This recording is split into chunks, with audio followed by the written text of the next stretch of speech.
Welcome inside Appalachia. I'm Mason Adams. This week, climate change is changing what grows in Appalachia and where. Some peach varieties usually found in Georgia moving north. They're starting the season earlier because it's getting warmer earlier, and they're setting those poor little trees for late frost injury. We also learn how the bean dish frijoles charros made its way from northern Mexico to Appalachian Ohio. Customers come from Texas, California, Florida, and United States or work in the construction. Hey, amigo, you have a frijoles charros. And we revisit our interview with Crystal Wilkinson, who was named Kentucky Poet Laureate in 2021. My grandfather, his love was quiet. I think I do remember him saying that he loved me, but not without provocation, not without me saying, I love you, Granddaddy. And then he would say, I love you too. You'll hear these stories and more this week inside Appalachia.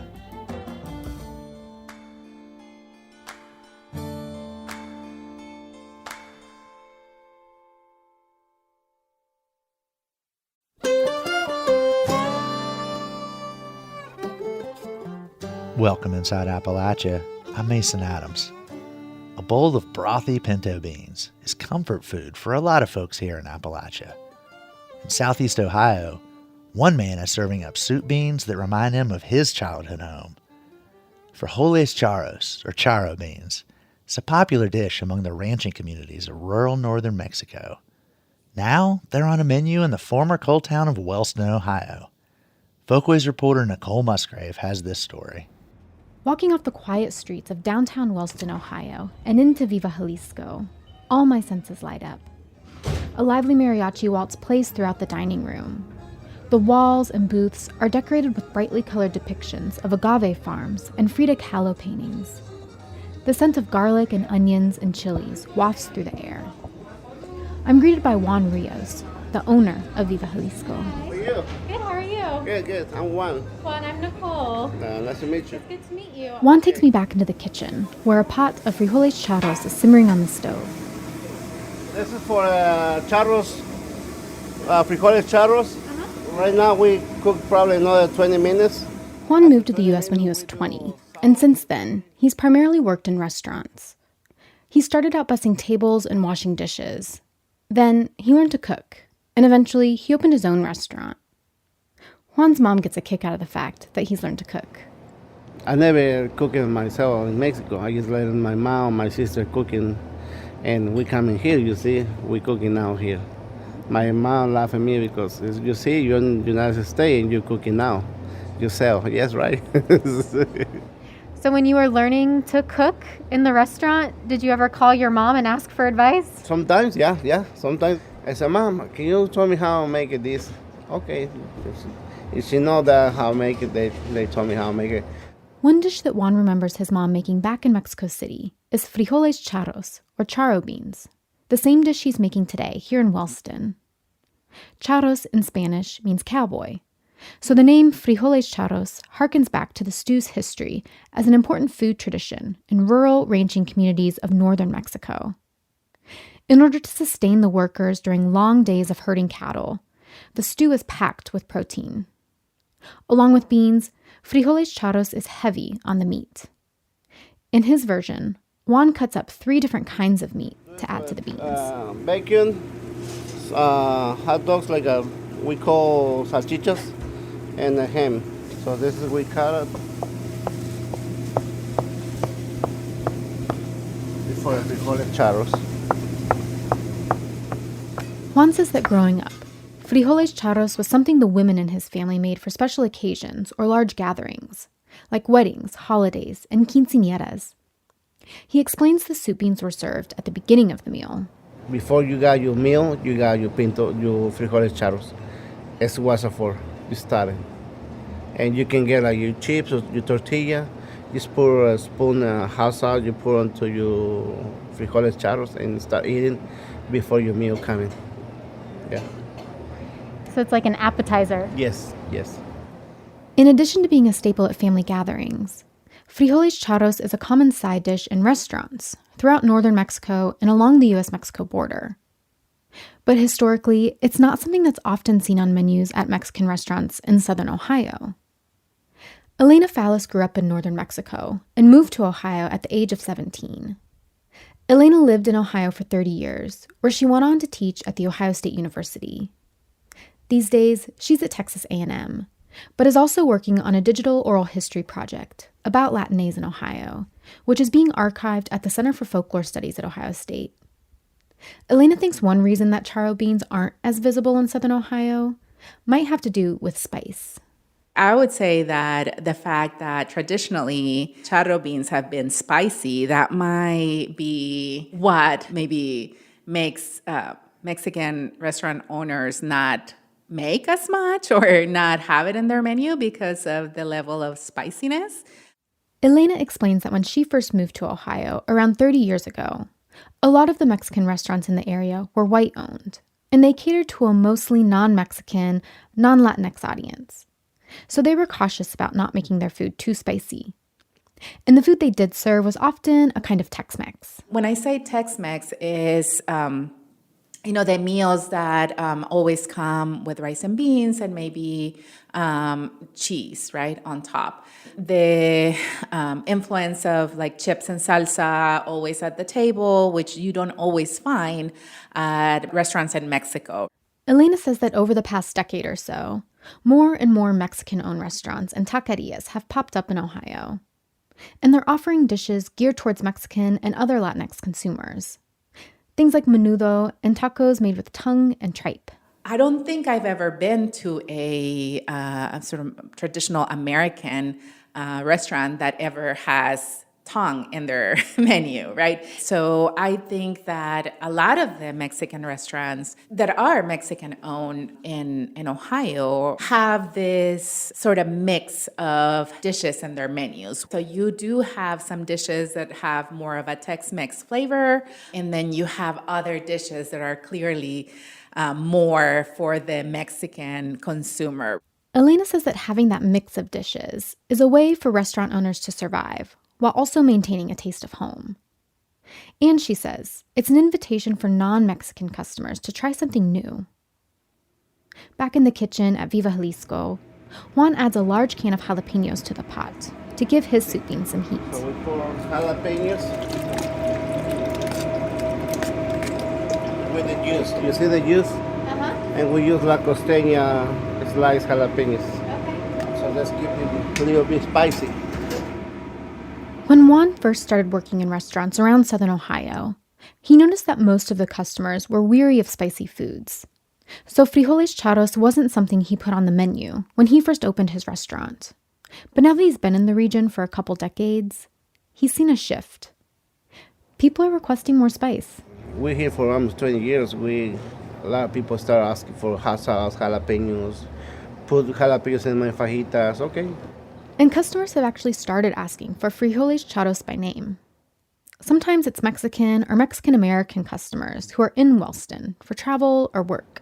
Customers come from Texas, California, Florida. They probably travel in the United States or work in the construction. Hey, amigo, you have a frijoles charros. But sometimes it's non-Mexican customers who ask for this stew after having tried it at another restaurant. Juan's also noticed people requesting other traditional Mexican dishes that are becoming better known throughout the U.S. Things like tacos al pastor and elote, or Mexican street corn. Yeah, but a lot of American people love it now, traditional Mexican food.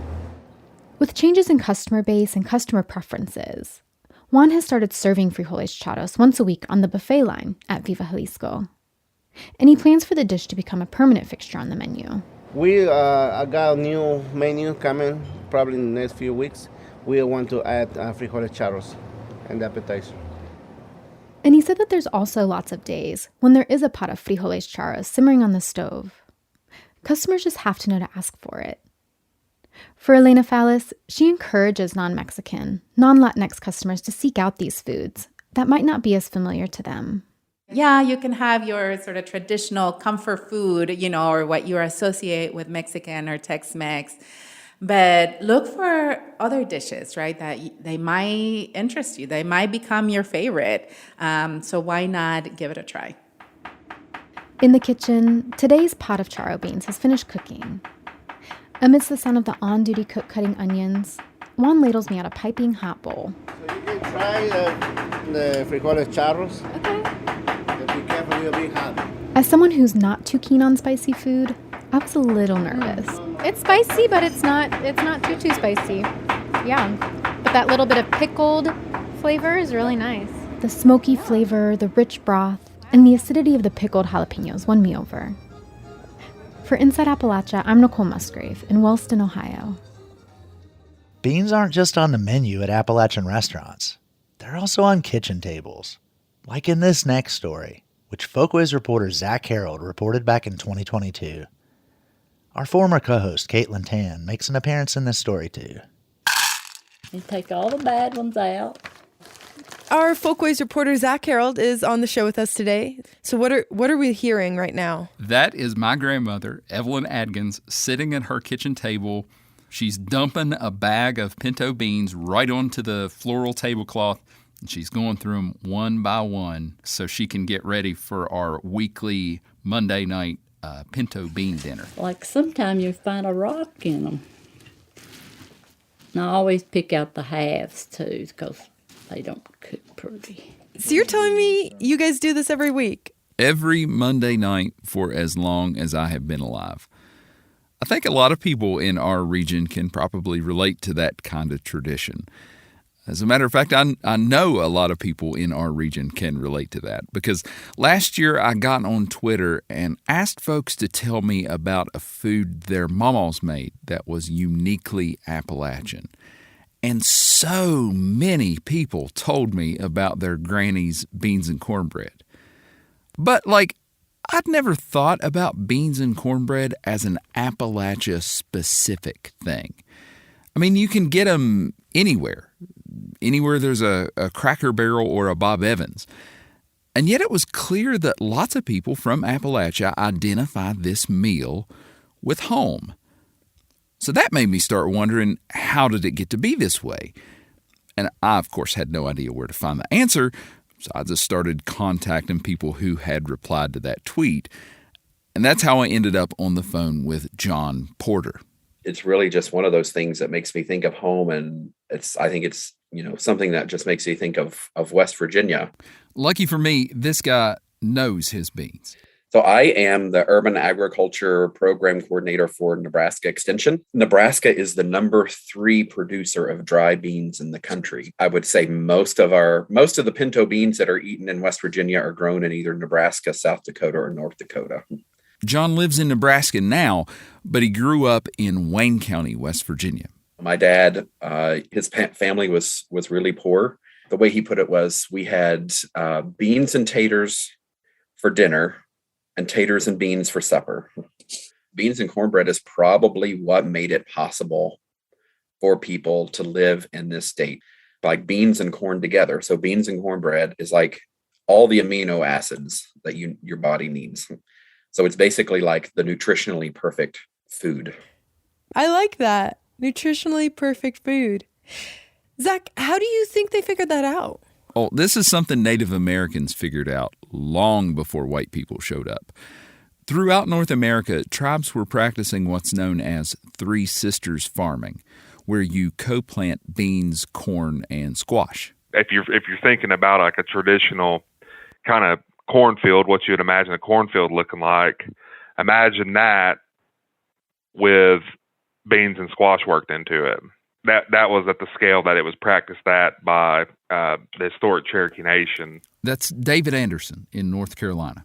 I'm the horticulture operations supervisor for the Eastern Band of Cherokee Indians. Now, these weren't pinto beans, mind you. Those originated in South America. The Cherokee and other native people had their own varieties of dried beans that they'd raise every season. They'd also raise corn and grind that into meal. So really, a pot of soup beans and some cornbread has been a go-to dinner in these mountains for as long as people have lived here. So if pinto beans weren't being grown in Appalachia, how did they get to become such a staple? Well, it's hard to pinpoint exactly when pinto beans show up, but it was probably somewhere around the turn of the 20th century. Advances in transportation made it super easy to grow these beans in the Midwest and ship them all over the country. And Appalachian folk, frugal as always, realized it was way cheaper to buy the beans in bulk rather than grow their own. That's what happened in John Porter's family. I think my grandmother would buy like 25 and 50-pound bags of pinto beans because they were so cheap. And that's what happened in my family. My mom bought them in 25-pound sacks. It probably lasts us a week, maybe. My Mama Ev's mother, her name was Memory, had 8 kids and a husband to feed and not a lot of money to do it with. Back then we had beans and taters or taters and beans. That's about all we had to eat. Gravy and biscuits for breakfast. And Memory taught my mama how to make beans and taters and biscuits and gravy too. See, Memory was diagnosed with breast cancer when Mama Ev was about 11 years old. And that was a death sentence, more or less, in those days. So in the time she had left, Memory taught Mama how to cook. It was partly a matter of survival. All of Memory's other daughters had moved off and started families of their own, and Mama would be the woman of the house once her mom was gone. But I think it was also a matter of legacy. This was a poor family. Memory didn't have any family heirlooms she could hand down to her daughter. But she did have recipes, and they would be something that Mama could remember her by. So hold on a second. Does your grandmother still make beans the way that her mother taught her? Well, yes. This is something I did not realize until reporting this story. I have been eating my great-grandmother's pinto beans for my entire life. Mama Ev still makes them exactly the way her mom showed her. So I'm going to wash them. Follow. After she picks out all the rocks and the ugly beans, she rinses what's left and puts them in a crock pot with some water, a few slices of bacon, a little bacon grease, and some butter. I guess that's about what? 2 tablespoons of butter, maybe. I never measure anything. And the pot's ready to boil. And the next evening, she cooks them all night and most of the next day. We gather at her house for dinner. Boy, you want to see some beans? How are they looking? They're looking good. They're ready to eat. Look at that. It's me, my wife Whitney, our daughter Sadie, my mom and dad, and my sister Jenna. It's the same guest list every week. This is also part of the nostalgia that beans and cornbread evoke, right? It's not just the food. It's the ritual surrounding it, the people we share that ritual with. If history or economics or necessity had worked out any other way, my family might gather around the table every week for a big helping of, spaghetti and meatballs.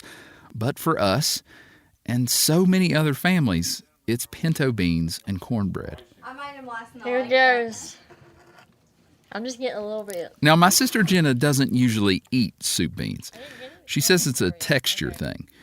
But she was there when I interviewed Mama, and she heard all the history behind these beans that she's been turning her nose up to all these years. So this night she decided she would give them another shot. I don't know why I thought these were disgusting when I was a kid. I don't know. Because they're not. They're good. And you're not just saying that because I've got a microphone stuck in your face. No, I'm not joking. Because I was prepared to come here and for you to try them and still not like them, and then that was how the story was going to end. I'm serious. I'm sorry to spoil your ending, but Oh, well, I actually like them. Beans are so good. you're just trying to get on the radio. She's saying beans are good. Inside Appalachia, I'm Zach Harrell. Beans and cornbread had a fight. Beans knocked cornbread out of sight. Cornbread said, now that's all right. Meet me on the corner tomorrow. Those 2 stories are part of our Folkways reporting project, which covers arts and culture in the region. To hear more and see photos, visit our website, wvpublic.org. After producer Bill Lynch listened to these 2 stories, he was inspired to try the instructions that Zach's mama gave for making soup beans. The recipe is a little different than the way Bill's been making them for years, but he said they turned out really good. Bill says he's planning to make frijoles charros too. The only problem? He can only eat 1 pot of beans at a time. Coming up, we'll hear about Georgia farmers' trouble with peaches. With changes in the climate, they may not be getting enough time in cold temperatures. It's just like you when you don't get enough sleep, right? You wake up cranky and you're not very productive. What do Georgia's peach problems tell us about the future of agriculture in the region? That's after the break. You're Inside Appalachia. I'm Mason Adams.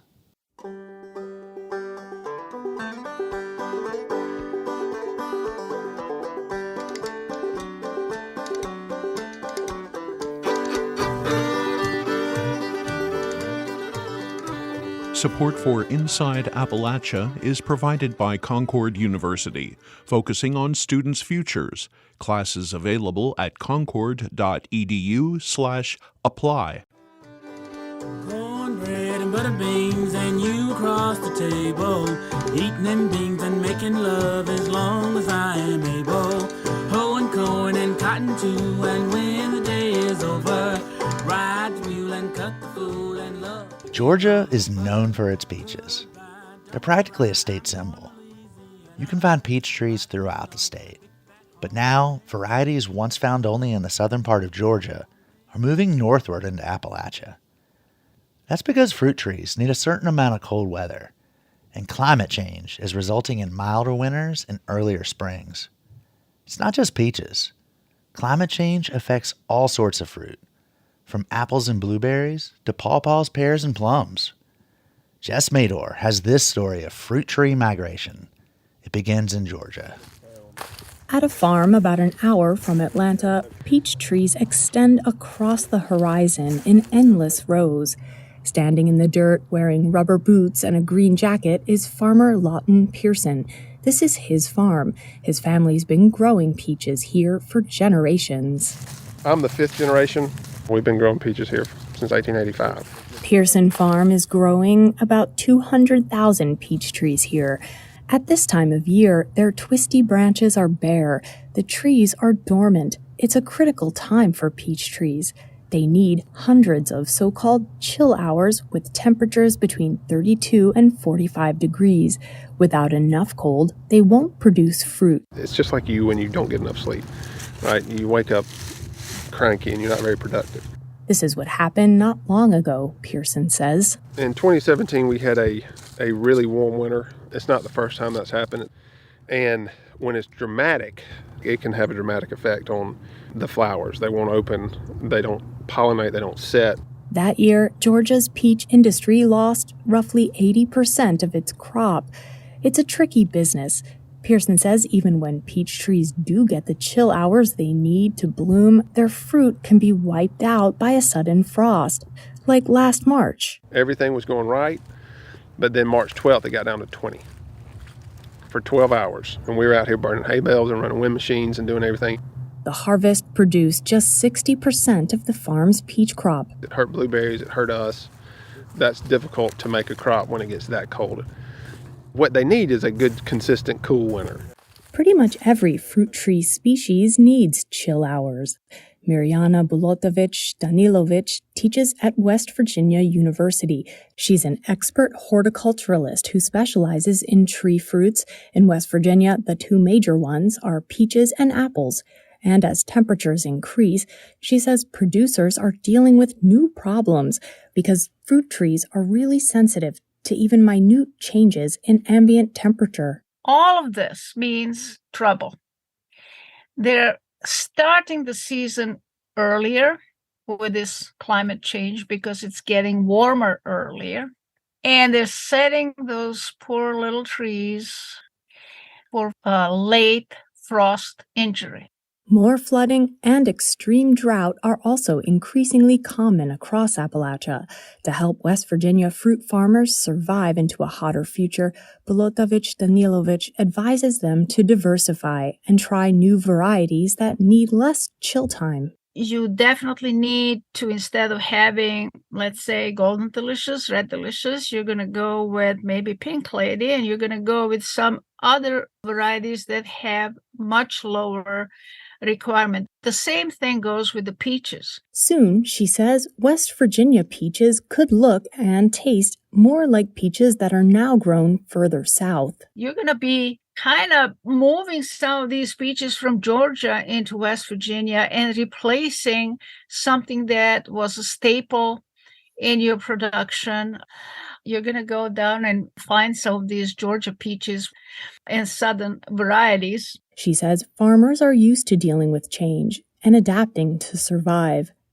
But numbers show this could get harder over time. Pam Knox is a University of Georgia agricultural climatologist. She heads up a network of weather stations that have recorded more than 3 decades of weather and climate data. There's ups and downs for sure, but it's definitely been rising. Computer models say that's going to continue, and that's something that farmers are going to have to deal with. For now, across the region, farmers are working with scientists. They're testing new peach, apple, and other fruit varieties that can thrive despite shrinking chill hours and unpredictable growing seasons. For Inside Appalachia, I'm Jess Mador. People who receive benefits from the Supplemental Nutrition Assistance Program, commonly called SNAP or food stamps, will be receiving less assistance starting next month. That's because extra pandemic-related payments are set to end, and that affects Appalachia. WESA's Kate Gianmarisi reports. Pittsburgher Michelle Ricketts says the extra money she's been getting every month has been a huge help. It was a blessing, believe me. Ricketts gets by on Social Security survivors benefits. She says the additional monthly payments for food just gave her a bit more breathing room financially. That really put me over the top of not having to struggle at the end of the month, every month, because that's where I was headed every month. At the end of the month, I'm borrowing money, I'm overdrawing on my bank account, stuff like that. But that help is coming to an end. She's set to lose more than $200 monthly in food aid. The additional funds, known as emergency allotments, had been coming as part of a bill passed by Congress early on in the pandemic. The money was always set to end eventually when the public health emergency ended, though it's actually ending earlier because of a change Congress made in a December spending bill. Ricketts and millions of others will get their final pandemic-related payment this month. Advocates and officials say the impact will be painful. Scott Cawthorn is an official with the State Department of Human Services. We recognize that this is going to be a big change for households, and it's happening very quickly. On average, Pennsylvania households receiving SNAP benefits will lose about $180 per month. That's why state officials like Cawthorn say they're working to get the word out so people know the cuts are coming. They've also set up a website to make sure people know about other assistance they might qualify for, like the WIC program for families with infants and young children, and another nutrition program that helps seniors. But advocates say the strain will fall heavily on already overburdened food banks. Colleen Young is Director of Government Affairs at the Greater Pittsburgh Community Food Bank. We have been talking about ways that we can do the best that we can do to minimize the impact on a community as much as possible, but we do know that food banks in general cannot make up for the loss of the magnitude that we're going to see from the ending of SNAP emergency allotments. Ricketts says she already economizes by shopping at a discount grocery store, stocking up when items are on sale, clipping coupons, and rarely eating meat. That leaves her, and many others like her, with only one place to turn. I'm not looking forward to going to the food bank. I'm Kate Gianmarisi in Pittsburgh. For information on connecting with services, visit usa.gov. You can also call 211 in many states, which will either give you an index of services or connect you to the United Way.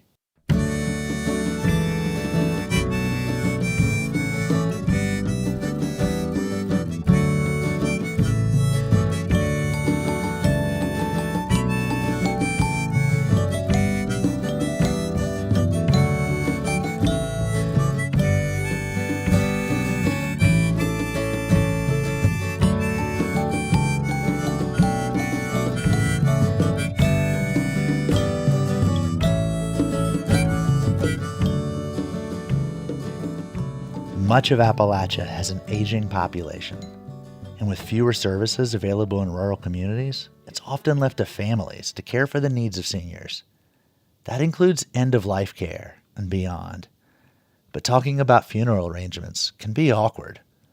Tom Nichols is the owner of Bartlett Nichols Funeral Home in St. Albans, West Virginia. He spoke with WVPB's Eric Douglas about ways to ease the conversation.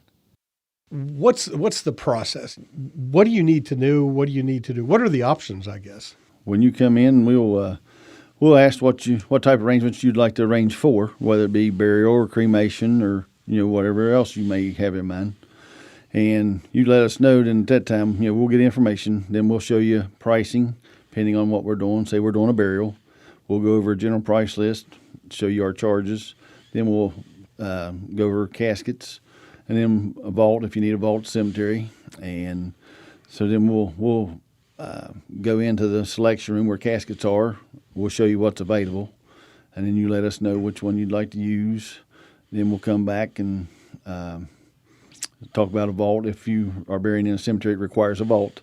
But then once we get that type of thing all done, and we get figures and things, depending on how you want to pay, there's two options on how you want to trust money. You can either trust it or put it in insurance. Some funeral homes use insurance to put your mom and dad's money into, and most generally, a lot of people use a trust account. If you give me $1, you give me $10,000, we have to register it with the state of West Virginia. I think that was the thing that astounded me the most, or interested me the most, was, I guess kind of in the back of your head, some people will worry, how do I know the money's going to be there when if it's 5 years from now, 10 years from now, whatever. But this is all secured. The funds are secured, and there's a whole trust or there's a whole system in place for that. Yes, there is. Like instance, like if you do trust, once we put your money in that trust, it's locked and it's secure, can't be used until time of death. Then we are allowed to use that money. We have to register those monies with the Attorney General, and they oversee your monies to make sure we're doing the proper and correct thing.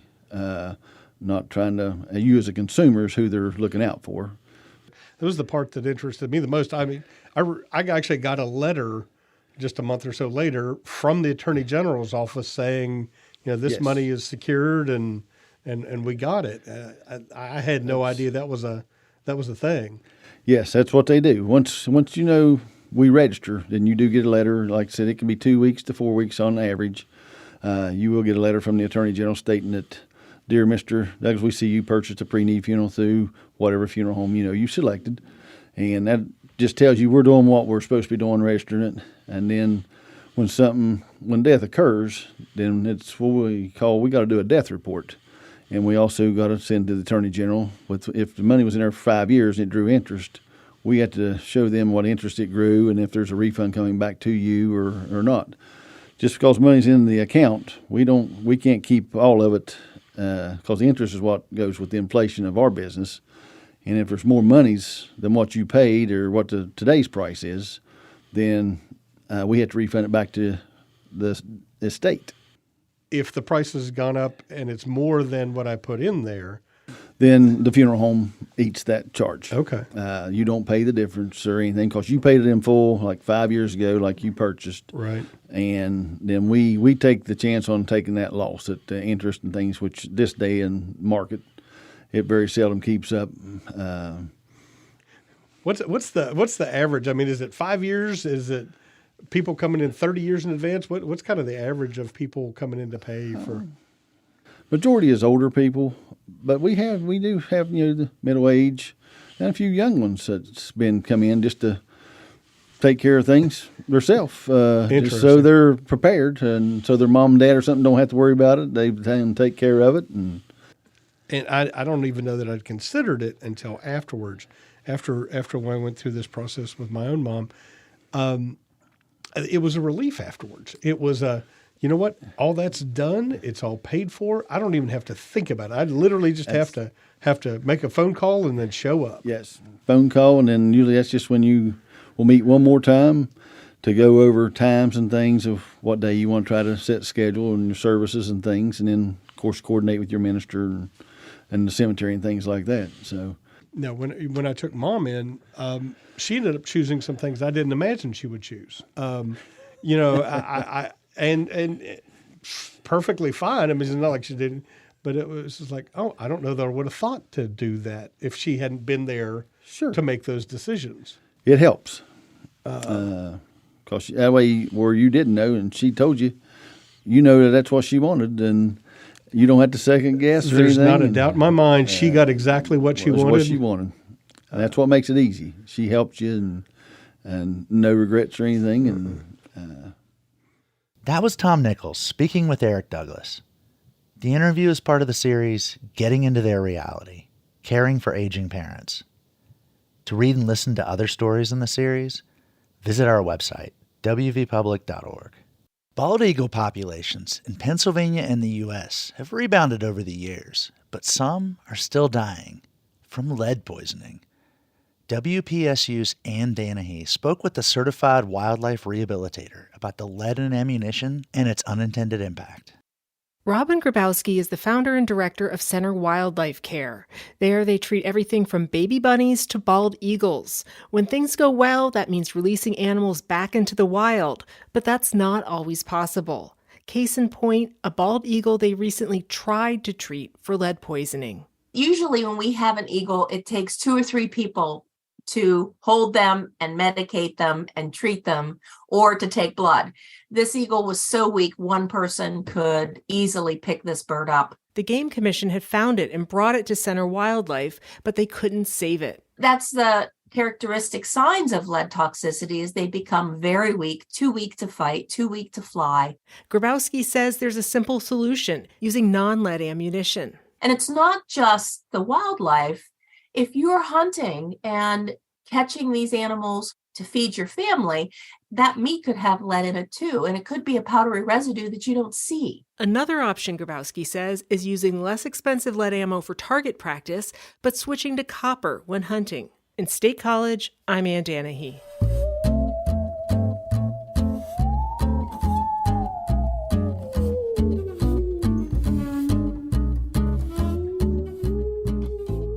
Our final segment revisits our former co-host Caitlin Tan's 2021 interview with Crystal Wilkinson.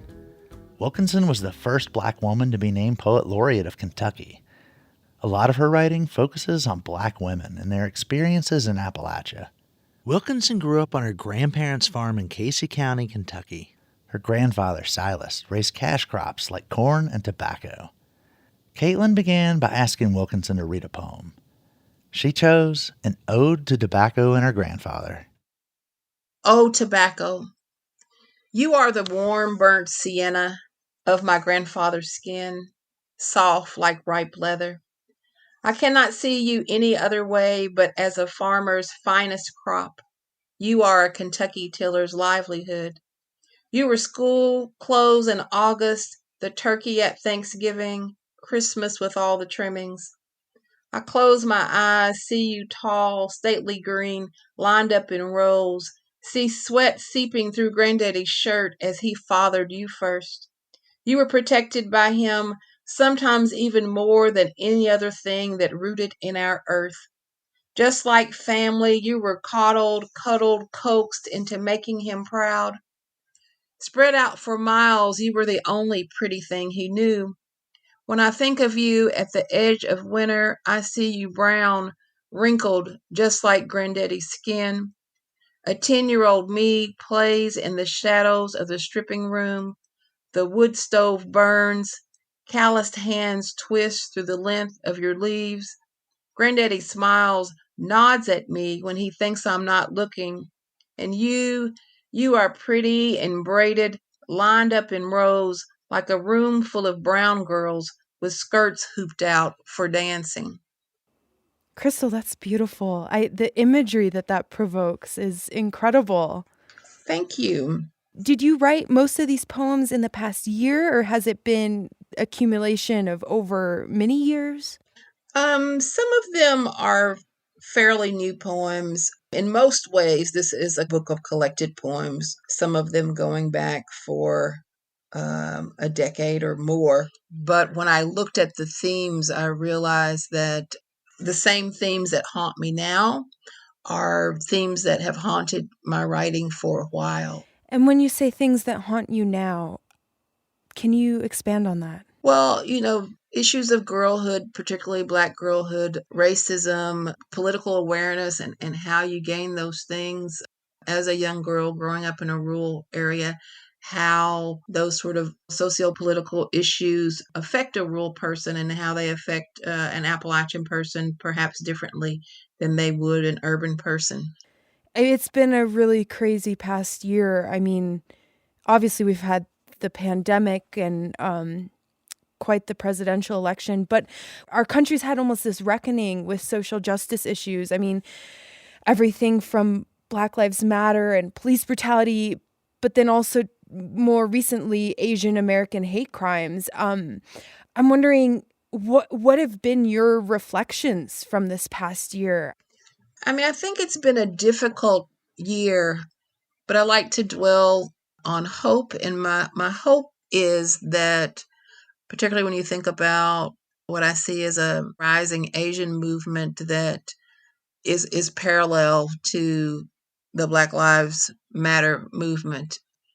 And I hope that they become the same movement, that collectively we can make change. I feel like our collective backs are against the wall and it has to end in change. Yeah, absolutely. And that's interesting how you're saying that it becomes like a collective movement and that kind of almost one. Right. I mean, I think injustice, I can almost start crying when I'm talking about it, but this sort of injustice that we're seeing and the lives that are continuing to be lost and people being beat up on the streets just for being of Asian descent, this all has to stop in some ways, and we all have to be a part of stopping it and speaking out.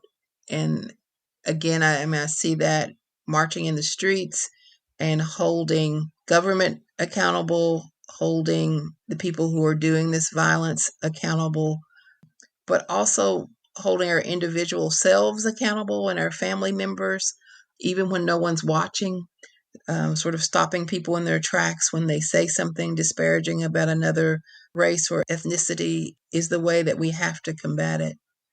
I think it has to both happen on a national level and it also has to be simultaneously happening on an individual level to be able to evoke change.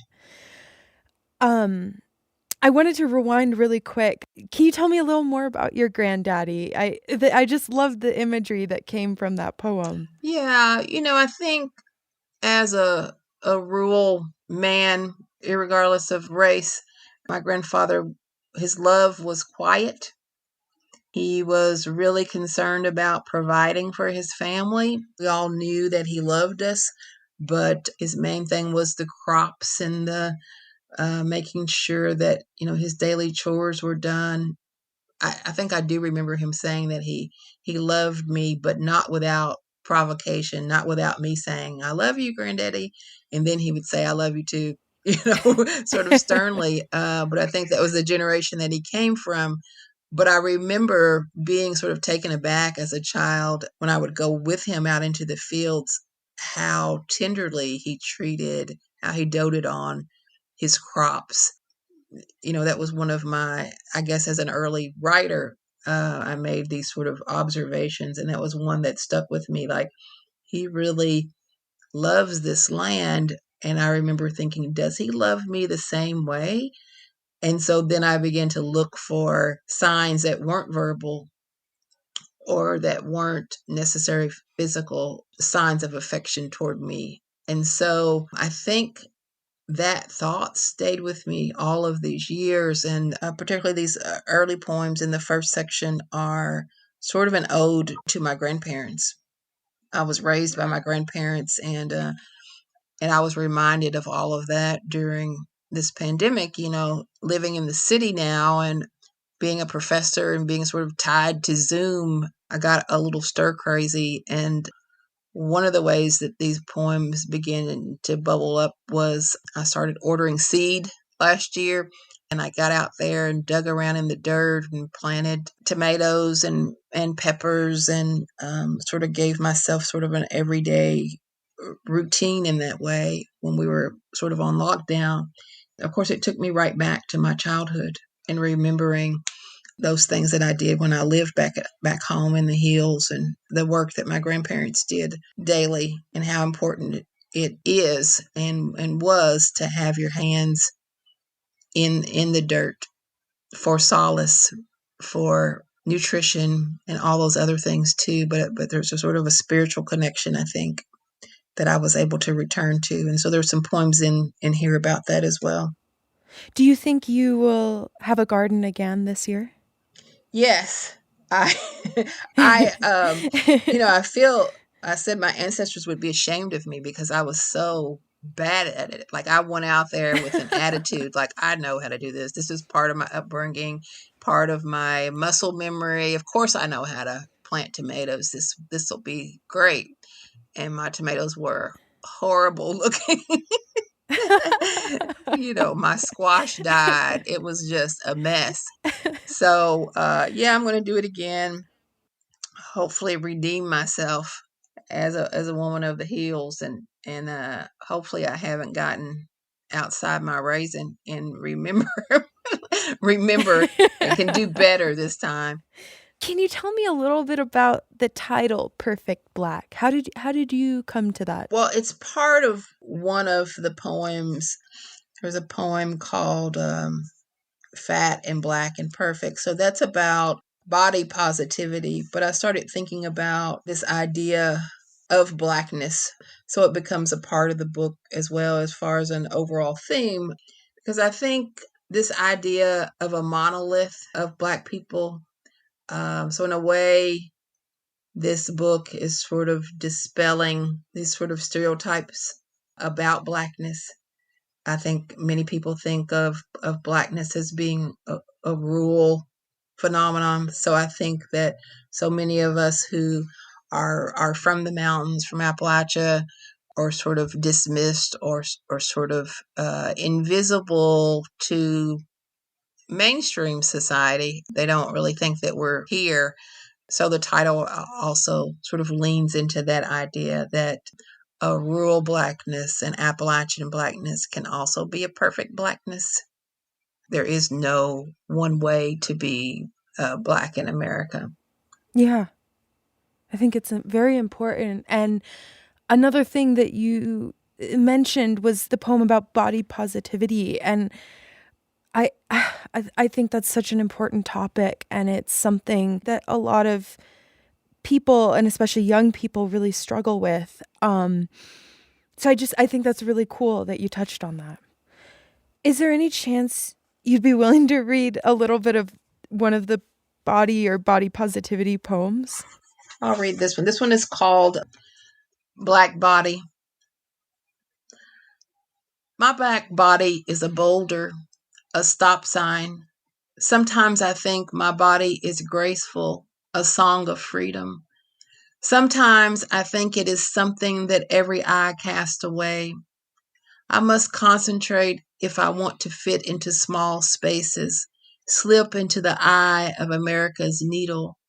Twice last week, I went without eating, filling up on self-loathing and discontent, only to give in to a slice of pound cake and a bowl of ice cream. To stay awake, I drink a glass of tea and watch the flawed reality of television housewives. Before bed, I stretch myself out along the couch and place my feet in my husband's lap. I can't stop thinking about the little black girl in the back of Philando Castile's car. Mommy, please stop screaming so they won't shoot at you. At 4 years old, she saw her mother's unarmed boyfriend shot, bleeding, dead on the front seat.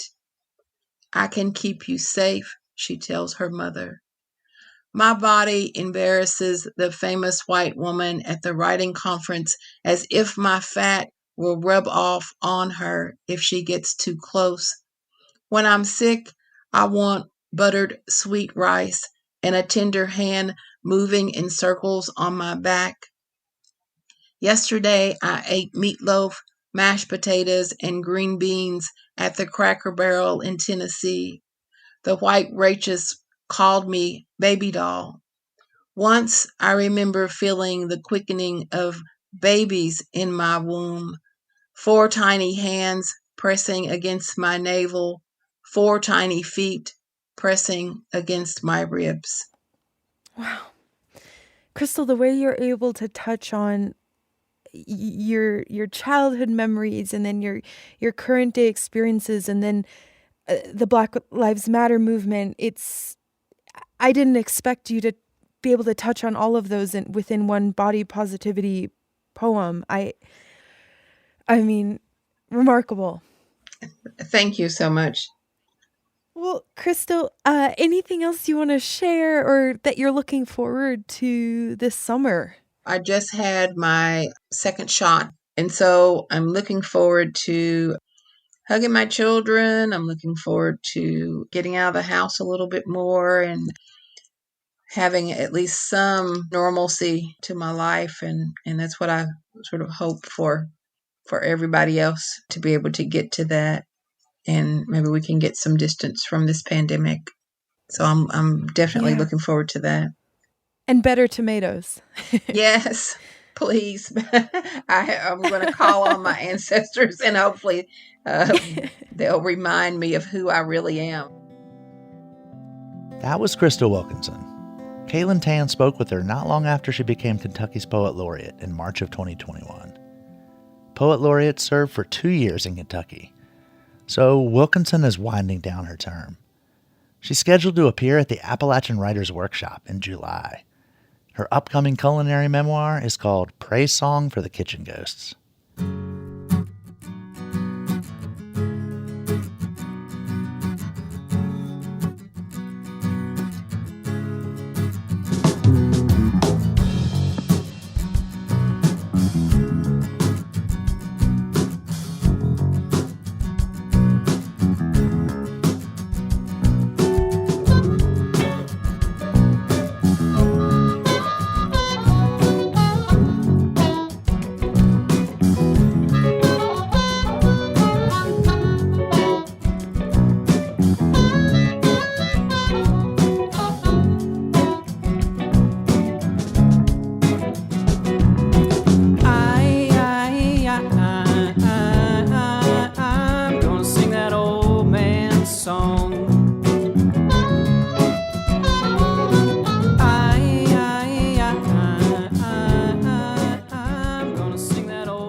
Till next time, thanks for joining us as we journey throughout Appalachia.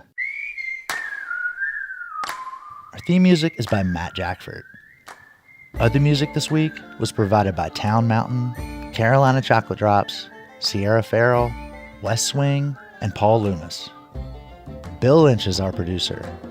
Our executive producer is Eric Douglas. Kelly Libby is our editor. Our audio mixer is Patrick Stevens. Xander Alloy also helped produce this episode. You can find us on Instagram and Twitter @InAppalachia. You can also send us an email to insideappalachia@wvpublic.org. Visit wvpublic.org/InsideAppalachia to subscribe or stream all of our stories. Or look for Inside Appalachia on your favorite podcast app. Inside Appalachia is a production of West Virginia Public Broadcasting.